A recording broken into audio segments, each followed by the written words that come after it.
Hey there, Tim Aaron from Ray White Real Estate here. In today's video, I wanted to give you a quick rundown as to the 5 costs you should consider when it comes to selling your property.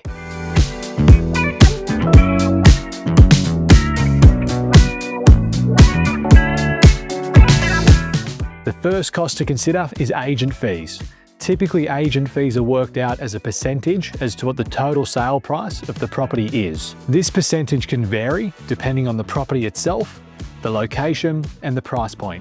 Typically in New South Wales, an average selling fee is around 2% of the total sale price. However, some agents will charge as little as 1.5%, others may charge upwards of 3%. I always suggest it's worthwhile speaking to a few different agents, get a gauge as to what they're charging, but also make sure you find out exactly what you're getting for their services. So a quick tip is just to make sure that any selling fees you've been quoted are inclusive of GST. For example, if you go and sell a property for $1 million, typically the agent fee should be around $20,000, which includes GST. Also, just to note, most agent fees will be payable once a property is sold and settled. The second cost to consider is your marketing expenditure. Marketing expenditure usually covers the costs of online marketing, such as realestate.com and domain, photos, floor plan, aerial photos, videography, signboard, brochures, basically whatever it is that the agent's going to do to help market your property and get the best outcome. Again, the cost of marketing can vary depending on the price point, location, and style of property. Typically, I would suggest you budget anywhere as low as $1,000 for a generic or basic marketing package, but that spend could easily go upwards of $4,000 for a more extensive marketing program.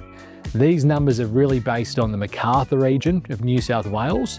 If you do live in a different area, it's always worthwhile reaching out to a local agent. They'll be able to give you some more accurate numbers based on your location. The third cost to consider are legal fees. So typically when you sell a property, you'll need a legal representative involved, and their job's going to be to prepare your sales contract, but also act on your behalf in any negotiations with the purchaser that are legally bound. Typically, a legal rep can charge as little as $1,500 upwards of $3,000, and that just depends on their qualifications, their experience levels. Again, most of the costs for a legal representative are not payable up front. You'll typically pay them once the property is sold and settled. You may need to give them a few $100s for a contract preparation fee, but that's really all you'll need to spend up front. So the fourth cost to consider is your capital gains tax. Now, capital gains tax is only payable if you're selling a property that's been used as an investment property. Now, I'm not an accountant, so I'm not going to work it out for you, but I would strongly suggest before you sell the property, get some advice from your accountant, get a sense as to whether you do have to pay capital gains tax, as well as how much capital gains tax you'll have to pay. Your accountant can also give you some advice around timings, whether it's worthwhile selling before a financial year or after a financial year to offset any capital gains taxes that may need to be payable.